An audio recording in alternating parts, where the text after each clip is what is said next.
Bonjour à tous. Nous arrivons ce matin au 10e et dernier message concernant la personne de Dieu, et si nous ne savons pas véritablement comment est notre Dieu, nous pouvons néanmoins affirmer que, comme nous l'avons vérifié en parcourant la parole de Dieu au cours des dernières semaines, étant nous-mêmes créés à l'image de Dieu. Dieu a un cœur, des yeux, des oreilles, un nez, une bouche, des mains. Et ce matin, nous allons voir qu'il possède aussi des pieds, confirmant ainsi, s'il en était besoin, que si nous sommes à l'image et à la ressemblance de Dieu, il est en tout point supérieur à nous, et le contraire eût été d'ailleurs étonnant. Alors, lorsque j'attire l'attention sur ce fait, c'est que lorsqu'on parle de Dieu, on décrit la tête, les mains, et nous sommes à la ressemblance de Dieu. Il est évident que Dieu est dans des proportions tellement différentes de celles de l'homme, mais puisque nous sommes à la ressemblance de Dieu, c'était intéressant quand même, pour pouvoir connaître mieux la personne de Dieu, de s'identifier par rapport à ce qui nous ressemble, nous assemble, nous rapproche. Je vous rappelle le verset du 5e chapitre de la Genèse. Au verset 1er, il est dit « Lorsque Dieu créa l'homme, il le fit à la ressemblance de Dieu ». Donc, voilà ce qui a démarré cet enseignement, cette petite étude sur qui est Dieu, comment connaître Dieu. Alors il est une évidence, c'est que si nous sommes à la ressemblance de Dieu quant à notre constitution, à notre apparence, il n'en est malheureusement pas de même en ce qui concerne notre âme et notre esprit, qui demeurent si éloignés de la perfection divine. Cependant, ce matin, le temps n'est pas à parler de nous, bien sûr, mais à parler de lui, Dieu, notre Père, notre Seigneur. Pour ma part, avoir fait ces recherches quant à la personne de Dieu a été vraiment comme une nourriture d'une richesse sans pareille pour mon âme. Au travers de chaque message, nous avons eu l'occasion de mesurer autant que faire se peut les dimensions de la grâce, de l'amour, de la miséricorde, de la puissance, de la bienveillance, du caractère, de la richesse et de tout ce qui fait que Dieu est Dieu. Comme nous l'avons fait pour les messages précédents, nous allons d'abord vérifier que Dieu a bien des pieds et ensuite nous apprécierons le précieux des pieds de Dieu. Lorsque l'on parle de pieds, ceci implique automatiquement des jambes. Et une des fonctions essentielles de ces membres inférieurs, outre de porter celui qui les possède, c'est de marcher. Et c'est ce que Dieu fait. Lorsque je vois dans le livre du prophète Amos, au chapitre 4, verset 13, il nous est dit ceci, « Car voici celui qui a formé les montagnes », donc il est question de Dieu ici, « celui qui a formé les montagnes et créé le vent, et qui fait connaître à l'homme ses pensées, celui qui change l'aurore en ténèbres et qui marche sur les hauteurs de la terre, son nom est l'Éternel, le Dieu des armées. » Dieu a des pieds et il marche sur les hauteurs de la terre. S'il est un homme qui pouvait témoigner de la personne de Dieu, pour l'avoir vu, c'est Moïse. C'est vrai, il l'a vu de dos. Mais il a pu dire ceci, c'est dans le livre de l'Exode, chapitre 2, verset 9, « Sous ses pieds, c'était comme un ouvrage de saphir transparent, comme le ciel lui-même dans sa pureté. » Si Dieu est amour, ce qui caractérise aussi sa personne de la plante de ses pieds au sommet de sa tête, c'est la sainteté. Et on en parle quasiment à chaque message, la sainteté de Dieu. Et là où se posent les pieds de Dieu, le lieu est sanctifié par sa seule présence.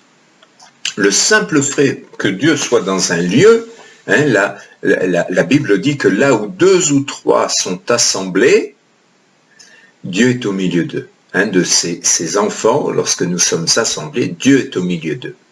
Et toute terre foulée par les pieds de Dieu est une terre sainte. Rien ne peut rendre un lieu saint si ce n'est la présence de Dieu. Nous serons éblouis de la beauté de Dieu lorsque nos yeux le contempleront. Et alors, sous ses pieds,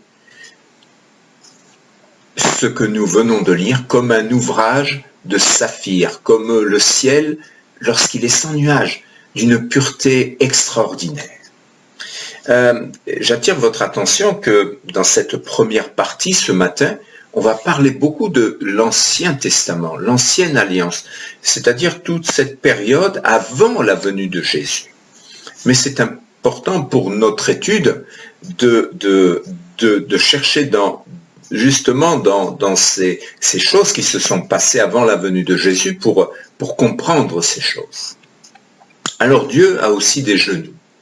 Et c'est en tout cas ce que nous découvrons dans un texte du prophète Ésaïe, où Dieu parle dans cette situation de la restauration d'Israël et la joie qu'ils doivent avoir au sujet de Jérusalem. C'est dans le chapitre 66 d'Ésaïe, où il est dit ceci, donc je n'ai pas voulu isoler juste le verset, mais pour parler du contexte en même temps. Réjouissez-vous avec Jérusalem, faites d'elle le sujet de votre allégresse, vous tous qui l'aimez, tressaillez avec elle de joie, vous tous qui menez deuil sur elle, afin que vous soyez nourris et rassasiés du lait de ses consolations, afin que vous savouriez avec bonheur la plénitude de sa gloire. Alors donc là, c'est le contexte, évidemment, c'était il y a des siècles de cela, mais pourquoi ? Car ainsi parle l'Éternel. Voici, je dirigerai vers elle la paix comme un fleuve et la gloire des nations comme un torrent débordé, et vous serez allaités, vous serez portés sur les bras et caressés sur les genoux. Comme un homme que sa mère console, ainsi je vous consolerai, vous serez consolés dans Jérusalem. Et donc c'est une belle image, c'est une belle image. Et puis ce qui caractérise la présence de Dieu, c'est aussi le fait qu'il soit en action. Et nous avons un Dieu qui est constamment en action. La parole de Dieu nous dit que Dieu ne dort ni ne sommeille. Et ce qui caractérise l'action de Dieu, du moins dans l'Ancienne Alliance, c'est la nuée. La nuée. Dans le psaume 18, David parle de la vision qu'il a eue de Dieu en disant qu'il y avait une épaisse nuée sous ses pieds. Nous, on marche sur la terre, bien entendu, mais Dieu, lui, il marche sur les nuées. Il n'a pas besoin du sol, il n'a pas besoin de quelque chose de dur sous les pieds. Il marche sur des nuées. Et les nuées nous montrent toujours un Dieu en action. Lorsque le peuple d'Israël était dans le désert, après nous savons que pendant 40 années, il a été dans le désert, mais il nous est dit que pendant 40 années, le peuple a été conduit par Dieu. Alors comment ? Eh bien, le texte nous dit que c'est dans Nombre, le livre des Nombres, chapitre 14, donc il est dit, Moïse dit, à un moment donné, Moïse, donc là, il y a eu le désert, et Dieu leur dit de bouger, de se déplacer, et là, Moïse est inquiet, il dit, mais Moïse dit à l'Éternel, les Égyptiens la prendront, eux du milieu desquels tu as fait monter ce peuple par ta puissance, et ils le diront aux habitants de ce pays. Ils savaient que toi, Éternel, tu es au milieu de ce peuple, que tu apparais visiblement, toi, l'Éternel, que ta nuée se tient sur lui, que tu marches devant lui. Donc là, il est question de la position de Dieu par rapport à son peuple. Ta nuée se tient sur lui, tu marches devant lui, le jour dans une colonne de nuée et la nuit dans une colonne de feu. La nuée était une sorte de nuage surnaturel, c'est difficile à expliquer. Mais malgré tout, c'était visible de tout le peuple le jour, et la nuit, afin que le peuple voie la nuée, Dieu la remplissait de feu. Avant de parler de ce qui concerne la marche de Dieu et la marche avec Dieu, je voudrais souligner cette merveilleuse image de la nuée que le prophète Nahum a décrite. C'est dans le premier chapitre, au verset 3, il est dit « L'Éternel est lent à la colère il est grand par sa force, il ne laisse pas impuni, l'Éternel marche dans la tempête, dans le tourbillon, les nuées sont la poussière de ses pieds. Waouh! Les nuées sont la poussière de ses pieds. La nuée, c'est Dieu en action. C'est Dieu qui marche. C'est la poussière de ses pieds. C'est le témoignage que Dieu marche devant son peuple. Cette nuée nous amène inévitablement à parler d'un Dieu proche de son peuple, proche de ses enfants, d'un Dieu qui entoure et protège ceux qu'il aime. Alors si c'était vrai dans l'ancienne alliance, avec le peuple d'Israël, ça l'est d'autant plus encore aujourd'hui que nous sommes dans les temps de la grâce pour les chrétiens aujourd'hui. Dans Ésaïe chapitre 52, il est aussi question de la restauration d'Israël, et lorsqu'elle se fera, pas un seul homme ne pourra s'y opposer. Vous savez que pour l'instant, Israël a une position un peu particulière dans ce monde. Voyons combien la haine, l'antisémitisme et même on pourrait dire grandissant, la haine du peuple juif dans le monde. Mais il y a un moment donné où Dieu va restaurer Israël à la place qu'il lui avait donnée au commencement. Et dans Ésaïe chapitre 52, verset 10, il est dit « L'Éternel découvre le bras de sa sainteté aux yeux de toutes les nations, et toutes les extrémités de la terre verront le salut de notre Dieu. » Partez, partez, sortez de là. Ne touchez rien d'impur, sortez du milieu d'elle, purifiez-vous, vous qui portez les vases de l'Éternel, ne sortez pas avec précipitation, ne partez pas en fuyant, car l'Éternel ira devant vous, et le Dieu d'Israël fermera votre marche. Voyez-vous, lorsqu'on est enfant de Dieu, véritablement enfant de Dieu, pas de nom, c'est pas une croix portée autour du cou qui fait de nous un chrétien, hein. Eh bien, nous pouvons dire une chose, Dieu est devant nous et il ferme notre marche. Pour nous qui connaissons le salut de Dieu, c'est exactement ainsi que Dieu agit. Il marche devant nous et il ferme la marche. Évidemment, on ne le voit pas. Aujourd'hui, nous sommes dans des périodes, dans des temps où les gens veulent tout expliquer, veulent tout contrôler, mais on ne peut pas expliquer Dieu. Et on ne peut pas contrôler Dieu. Mais qui? Dites-moi qui va oser toucher à celui qui marche entouré de la personne de Dieu? C'est un peu, la marche avec Dieu, c'est un peu comme s'il y avait, si on était entouré de gardes du corps. Et c'est une réalité. Dieu nous demande de marcher avec lui et pas de n'importe quelle manière. Là aussi, c'est dans le prophète Michée, chapitre 6, verset 8, il dit ceci, « On t'a fait connaître, ô homme, ce qui est bien, et ce que l'Éternel demande de toi, c'est que tu pratiques la justice, que tu aimes la miséricorde, et que tu marches humblement avec ton Dieu. » Dieu nous demande des choses, et ce qu'il nous demande, c'est d'avoir la justice, la miséricorde et l'humilité. Marcher avec Dieu, ce n'est ni devant lui, ni derrière lui, mais avec lui, en tenant sa main. La marche avec Dieu implique l'humilité. Vous voyez, il y en a beaucoup qui ont eu des enfants. Vous voyez qu'un enfant, s'il marche à côté de vous, eh bien, il fait quand même attention et il regarde et ceci et cela, ça l'empêche pas de se perdre des fois. Bon. Mais lorsqu'un enfant tient la main de son parent, où il peut parler, il peut ne pas faire attention, il marche sans faire attention. Pourquoi? Parce qu'il tient la main de son papa ou de sa maman. Et donc, instinctivement, c'est pas quelque chose qu'on contrôle, mais on se sent en sécurité parce que l'enfant, il tient la main de son papa ou de sa maman. Et bien avec Dieu, c'est la même chose. Lorsque nous avons, on l'a vu la semaine dernière, lorsque notre main est dans la main de Dieu, nous sommes en sécurité, on se sent bien, on risque pas de le perdre si on lui tient la main. On peut le comprendre. Lorsque Dieu a dit à Moïse de conduire le peuple d'Israël, il lui a promis aussi qu'il ne serait pas seul. Dieu avait promis une assistance à Moïse. Et pourtant, voyez-vous, Moïse n'était pas satisfait parce que il ne savait pas qui allait marcher avec lui. Dieu lui avait dit qu'il marcherait avec eux. Mais dans la pensée humaine, on a besoin de voir quelque chose, on a besoin de sentir quelque chose. Et évidemment, il avançait des arguments de poids.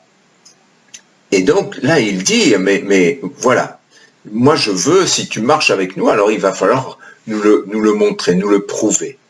Et le verset, c'est dans Exode chapitre 33 au verset 13, Moïse prend la défense de son peuple et il est là, oui, tu veux marcher avec nous, mais il dit, considère que cette nation est ton peuple. Comme nous pourrions dire aujourd'hui, considère, je suis ton enfant, je suis chrétien, je suis enfant de Dieu. Et l'Éternel répondit, je marcherai moi-même avec toi et je te donnerai du repos. Moïse lui dit, si tu ne marches pas toi-même avec nous, ne nous fais point partir d'ici. Comment sera-t-il donc certain que j'ai trouvé grâce à tes yeux, moi et mon peuple? Ne sera-ce pas quand tu marcheras avec nous et quand nous serons distingués, moi et mon peuple, de tous les peuples qui sont sur la face de la terre? Et lorsque nous lisons les récits bibliques et toutes les aventures du peuple d'Israël, nous voyons que toutes ces choses étaient vraiment une réalité étonnante, merveilleuse, surprenante. Alors, évidemment, nombreux sont les passages qui nous montrent que Dieu a tenu sa promesse.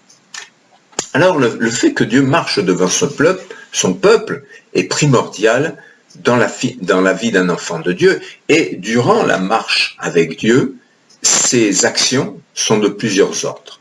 Le fait que Dieu marche devant nous implique la protection de Dieu par le combat qu'il mène à notre place contre nos ennemis, parce que les ennemis, nous en avons.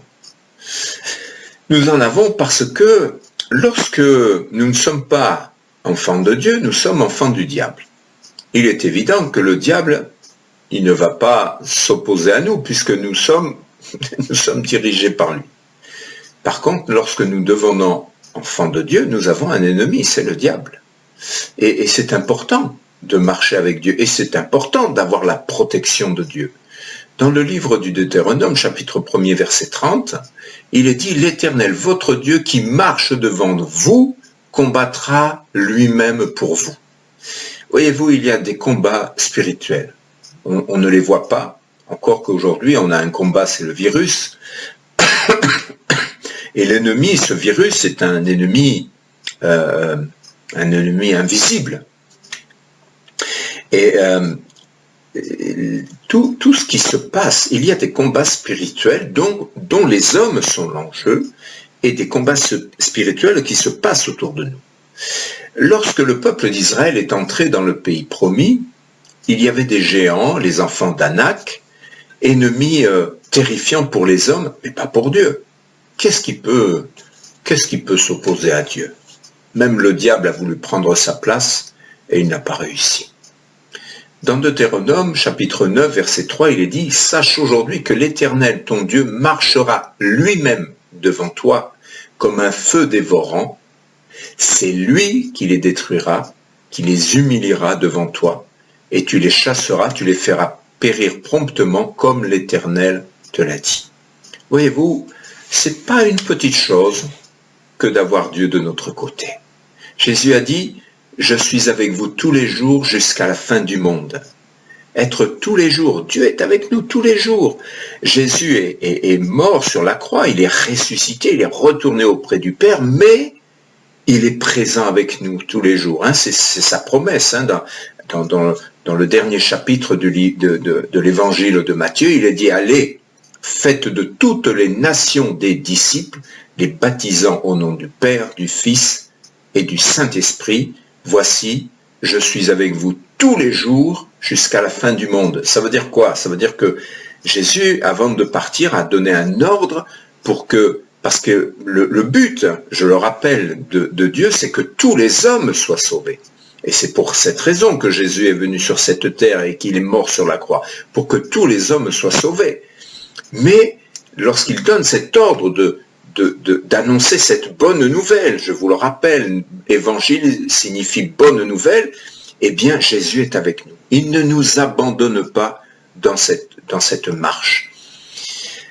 Et puis, savez-vous aussi que Dieu est partout à la fois, devant, derrière, sur les côtés, mais là aussi où nous sommes, parce qu'en réalité, si nous voulions toucher Dieu, on ne pourrait pas le faire.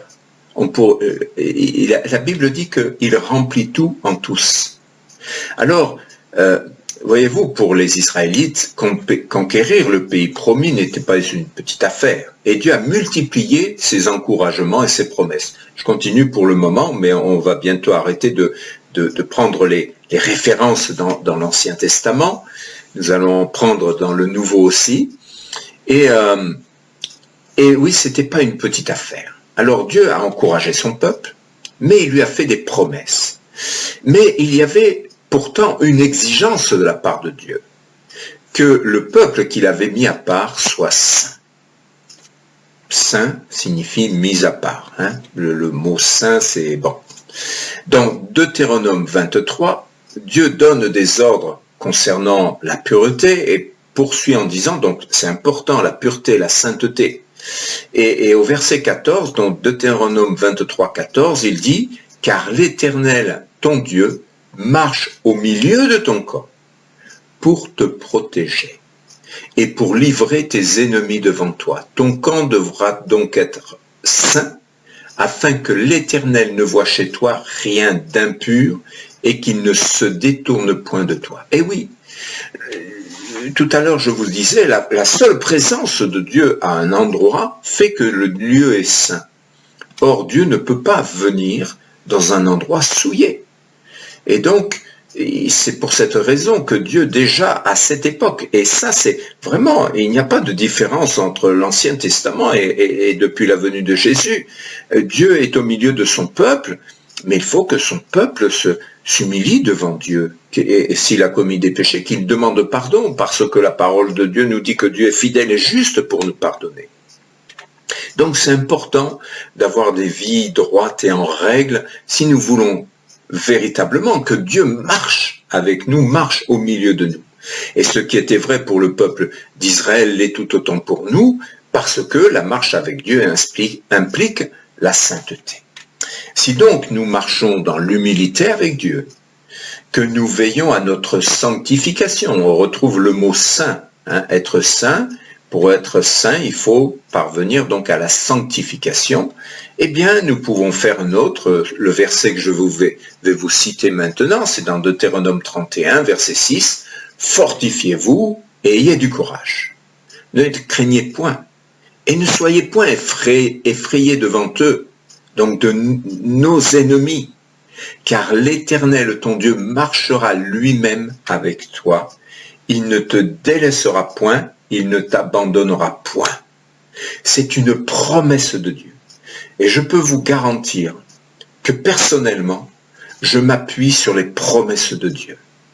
Parce que j'ai pu vérifier depuis des années que je suis maintenant chrétien, que Dieu est fidèle à ses promesses. Alors, à votre avis, est-il possible d'entendre Dieu marcher? Eh bien oui, certains l'ont entendu, c'est le cas du roi David. Dans le deuxième livre de Samuel, chapitre 5, à partir du verset 22, les Palestiniens d'aujourd'hui, à l'époque, c'était les Philistins. Et il nous est dit que les Philistins montèrent de nouveau et se répandirent dans la vallée des Réphaïm. David consulta l'Éternel, donc là les Philistins attaquaient le peuple d'Israël, comme ils le font encore aujourd'hui, bien entendu. Et David consulta l'Éternel, et l'Éternel lui dit, « Tu ne monteras pas, tourne-les par derrière, et tu arriveras sur eux vis-à-vis des mûriers. Quand tu entendras un bruit de pas dans les cimes des mûriers, alors hâte-toi car c'est l'Éternel qui marche devant toi pour battre l'armée des Philistins. David fit ce que l'Éternel lui avait ordonné, et il battit les Philistins depuis Géba jusqu'à Gézer. Voici donc ce qu'implique le fait d'être enfant de Dieu, c'est avoir l'assurance que si nous marchons dans l'humilité, si nous marchons dans la sainteté, si nous marchons dans la pureté, Dieu est devant nous, derrière nous, au milieu de nous. Ainsi, ce que dit la Bible, si Dieu est avec nous, qui sera contre nous? Car l'Éternel combat pour nous. Il nous protège, il nous garde, il ne nous délaisse point, il ne nous abandonne pas. C'est ce que nous venons de voir au travers de ces textes que nous avons lus. Et lorsque je considère cette dimension de Dieu, je dois dire que je me sens rassuré, fortifié. Qui pourra me nuire? En tout cas, même s'il y a des attaques ennemies, c'est des attaques invisibles, et même si le diable, au travers de ses anges déchus, s'en prenait à moi, au pire, il pourrait me faire mourir, mais il ne pourrait pas toucher à mon âme, parce que j'appartiens à Dieu. Et je marche avec Dieu. Et puis, comme pour la bouche et les mains de Dieu, il me paraît difficile de marcher avec Dieu sans parler de Jésus, bien entendu. Parce que jusqu'à maintenant, on a parlé beaucoup du peuple d'Israël, mais en réalité, les versets qui pouvaient étayer notre étude d'aujourd'hui, c'était vraiment ceux qui étaient le plus convenables, qui étaient dans l'Ancien Testament. Mais lorsque la parole de Dieu nous parle de Jésus, en tant qu'homme, elle nous enseigne sur le ministère et la mission de Christ sur cette terre. Si ce ministère devait avoir des conséquences extraordinaires pour tous les hommes, ici sur cette terre, il a des conséquences extraordinaires en ce qui concerne les choses spirituelles, les choses invisibles, les choses qui concernent notre éternité. Ne l'oublions pas, lorsque nous quitterons cette terre, il y a ceux qui sont perdus, ceux qui sont sauvés, mais pour ceux qui sont sauvés, eh bien, le corps que nous avons aujourd'hui, nous le laisserons sur cette terre. Tu es né de la poussière, tu retourneras à la poussière. Nous recevrons un corps spirituel, un nouveau corps, un corps spirituel. Ça nous dépasse. Il y a des choses que je ne pourrais même pas vous expliquer parce que ça concerne tellement des choses cachées, des choses qui sont dans le domaine, dans le royaume de Dieu. Il y a des choses qui sont impossibles à expliquer aujourd'hui. Mais lorsque nous serons avec Dieu, nos yeux s'ouvriront sur ces merveilleuses promesses qui seront réalisées. Et là, c'est l'apôtre Paul qui parle dans sa première lettre aux Corinthiens, chapitre 15, au verset 25, il dit « Car il faut qu'il règne », donc il est question de Jésus, « il faut qu'il règne jusqu'à ce qu'il ait mis tous les ennemis sous ses pieds. Le dernier ennemi qui sera détruit, c'est la mort. Dieu, en effet, a tout mis sous ses pieds. » Le problème de l'homme, c'est bien la mort. Aujourd'hui, nous le voyons, notre problème, et ce que craint l'homme, c'est de mourir. Maintenant, pour celui qui est perdu, il a des raisons de craindre la mort. Mais pour que ceux qui sont enfants de Dieu, ceux qui sont véritablement chrétiens, quelle est la crainte? Évidemment, ça va attrister la famille, ça va attrister les proches. Mais pour celui qui s'en va, s'il sait qu'il s'en va dans le royaume de Dieu, où est la crainte? Où est la crainte? Toutes ces choses, donc, le dernier ennemi qui sera détruit, c'est la mort. Jésus, sur la croix, a détruit cet ennemi qui était la mort, puisqu'il est ressuscité. Et nous avons cette assurance que de même qu'il est mort et ressuscité, eh bien nous mourrons, mais nous ressusciterons pour aller dans ce royaume de gloire. Et la mort, c'est ce qui attend tous les pécheurs. Mais c'est aussi ceux que ne connaîtront pas, ceux qui se sont repentis, qui ont accepté Jésus comme Seigneur et Sauveur. Or, pour ne pas connaître la mort, il fallait aussi que nos péchés soient mis sous les pieds de Jésus. Et c'est ce qu'il a fait. Dans le livre du prophète Michée, au chapitre 7, il est dit ceci, versets 18 et 19. « Quel Dieu est semblable à toi, qui pardonne l'iniquité, qui oublie les péchés du reste de ton héritage. » Écoutez bien, il ne garde pas sa colère à toujours, car il prend plaisir à la miséricorde. Il aura encore compassion de nous. Il mettra sous ses pieds nos iniquités. Tu jetteras au fond de la mer tous leurs péchés. Ça, c'est la grâce de Dieu. Nous qui sommes dans le temps de la grâce, à cause du sacrifice de Jésus, tous nos péchés sont pardonnés. Ça ne veut pas dire que ça efface nos actes, mais la qualité d'offense de nos péchés est effacée.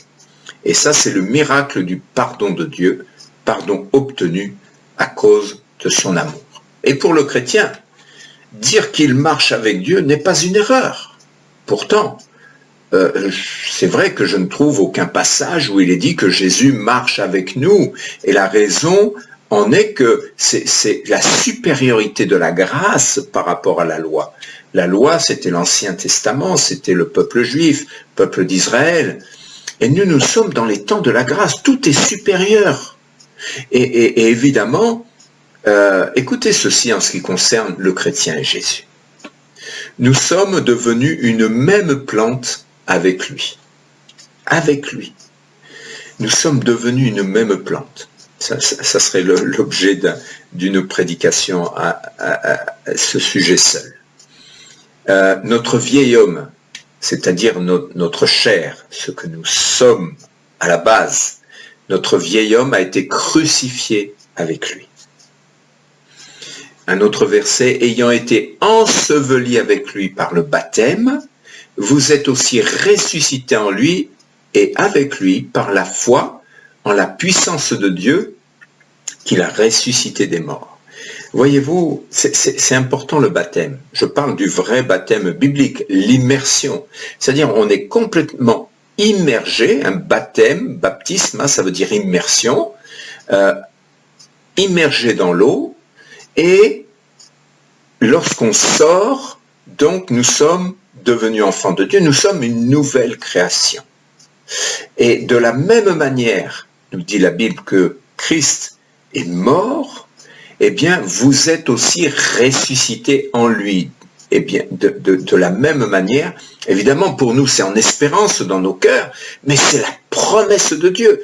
Et avec lui, par la foi. C'est parce que nous y croyons, par la foi, en la puissance de Dieu qu'il a ressuscité des morts. Alors, ceci n'enlève rien aux promesses de Dieu, que Dieu a faites à son peuple et que nous avons lues dans l'Ancien Testament, mais la venue de Jésus nous a fait entrer dans une dimension nouvelle, une dimension inconnue des hommes de l'Ancienne Alliance. Si Christ est autour de nous, eh bien, il est aussi en nous. C'est une réalité pour nous, enfants de Dieu.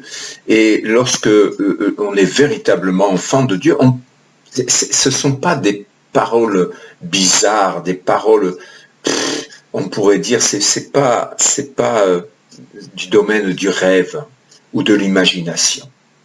La supériorité de la grâce, c'est de vivre avec Jésus en permanence, quels que soient les temps et les circonstances. C'est encore l'apôtre Paul qui va dire dans 1 Thessaloniciens chapitre 5, verset 9, il va dire « Car Dieu ne nous a pas destinés à la colère ». Tout à l'heure, nous avons lu que la colère de Dieu, elle est là. Elle est sur le monde. Pourquoi? Parce qu'il y a le péché. Alors il y a la colère de Dieu. Mais Dieu ne nous a pas destinés à la colère, mais à l'acquisition du salut par notre Seigneur Jésus-Christ, qui est mort pour nous, afin que, soit que nous veillions, soit que nous dormions, nous vivions ensemble avec lui. C'est la promesse de Dieu. Un peu plus loin, chapitre suivant, chapitre 6, verset 17, « Celui qui s'attache au Seigneur est avec lui un seul esprit. » Waouh! La grande différence entre l'enfant de Dieu et l'enfant du diable, c'est que l'un vit en Jésus, et Jésus vit en lui, dans un même esprit, alors que l'autre marche là où Jésus n'est pas. Sincèrement, moi je préfère marcher là où je sais qu'il y a Jésus. C'est l'apôtre Jean, l'apôtre Jean a écrit 3 lettres. Et dans sa première lettre, il commence sa première lettre ainsi, dans le chapitre 1er, au verset 6. « Si nous disons que nous sommes en communion avec lui et que nous marchions dans les ténèbres, nous mentons et nous ne pratiquons pas la vérité. » Marcher avec Jésus, être en communion avec lui, c'est quelque chose de tellement important. Mais si nous sommes dans le péché, nous ne pouvons pas dire ces choses. Cela revient à dire que Jésus marche et que les promesses de Dieu sont toujours actuelles, mais que pour en être au bénéfice, eh bien, il nous faut marcher en Jésus. Marcher en lui. C'est un peu compliqué à comprendre, et là encore, il faudrait certainement un message pour expliquer ça, mais on va s'arrêter là pour aujourd'hui. L'apôtre Paul dira encore ceci, chapitre 2 de la lettre qu'il écrit aux Colossiens, au verset 6. « Ainsi donc, comme vous avez reçu le Seigneur Jésus-Christ, marchez en lui, étant enracinés et fondés en lui, et affermis par la foi, d'après les instructions qui vous ont été données, et abondés en actions de grâce, ça veut dire en louange, en remerciement. Marcher en lui, étant enraciné et fondé en lui. » Je terminerai par ce qui concerne la marche de Dieu avec ses enfants dans l'éternité. Tel que nous l'a décrit l'apôtre Jean dans le livre de l'Apocalypse, chapitre 3, verset 4. Et dans ce commencement du livre de l'Apocalypse, il est question de 7 églises. Et les 7 églises représentent l'église à travers tous les temps. Et donc chaque église a un nom, et là il y a une église qui était située à Sardes, et là il s'adresse à cette église. Cependant tu as à Sardes quelques hommes qui n'ont pas souillé leurs vêtements. Ils marcheront avec moi en vêtements blancs, parce qu'ils en sont dignes. Celui qui vaincra sera revêtu ainsi de vêtements blancs, je n'effacerai point son nom du livre de vie, et je confesserai son nom devant mon Père et devant ses anges, que celui qui a des oreilles entende ce que l'Esprit dit aux églises. C'est une promesse de Dieu. Ceux qui appartiennent à Jésus, ceux qui appartiennent à Dieu, ils recevront un vêtement blanc et ils marcheront avec Jésus. Ainsi, nous revenons inévitablement à la pureté, l'humilité, toutes ces caractéristiques qui permettent à l'homme de recevoir un vêtement blanc et qui lui permettront d'entrer dans le royaume de Dieu. Dans son royaume, Dieu évidemment continuera de marcher. Jésus continuera à marcher, car Dieu reste et restera un Dieu d'action, pas un Dieu statique. Et celui qui aura été fidèle jusqu'au bout, celui qui aura vaincu, verra les pieds de Dieu lorsqu'il marchera devant lui. Alors voyez, cette étude est terminée, ce partage est terminé, et j'espère vraiment qu'au travers de tous ces éléments, eh bien, ces choses nous ont permis de connaître un peu plus Dieu. À cet instant, compte tenu de certaines circonstances, je ne sais pas encore si je vais continuer à apporter des messages. Mais ceci dit, j'espère vraiment que ces messages sont et pourront être, puisqu'on peut les réécouter évidemment, pourront être un enseignement précieux et un sujet de réconfort pour le plus grand nombre. Et si vous voulez réécouter ces messages, n'hésitez pas à aller sur la chaîne YouTube Gilles Cavalier, ma chaîne. C'est pas pour faire de la publicité, parce que contrairement à beaucoup, il y en a qui créent des chaînes pour gagner de l'argent. Là, il n'y a rien du tout. D'ailleurs, vous le voyez, il n'y a aucune publicité. Mais c'est vraiment parce que j'ai dans mon cœur d'aider les hommes. Je suis attristé de voir tellement de personnes, et tellement de personnes aussi de ma famille, qui ne sont pas sauvées, qui n'ont aucune espérance, qui marchent pour les choses de cette terre. Et ma démarche en faisant ces messages, c'est véritablement d'amener celles et ceux qui écoutent à rencontrer Dieu, à rencontrer ce Dieu extraordinaire, qui a fait des promesses et qui les tient, qui est là, et je le dis en connaissance de cause, Dieu répond aux prières. Dieu marche avec nous. Il ne répond pas à toutes les prières, quelquefois il reste silencieux, quelquefois il ne répond jamais. Mais ce que je veux retenir, c'est toutes les bénédictions que j'ai vues, toutes les promesses, toutes les prières qu'il a exaucées. Ce sont celles-là qui me permettent d'avancer et de croire et de faire grandir ma foi. On va terminer bien naturellement par la prière.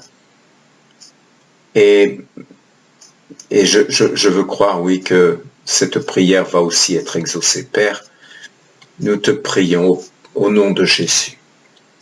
Parce que te connaître davantage, aujourd'hui, ce n'est pas le souci de beaucoup de monde. Aujourd'hui, on est plus intéressé par le confort, plus intéressé par le bien-être. Aujourd'hui, tout le monde s'inquiète pour son travail, et je le comprends. Compte tenu du virus et tout ce qui se passe, tout le monde est inquiet. Mais je constate aussi que tellement peu s'inquiètent de leur salut.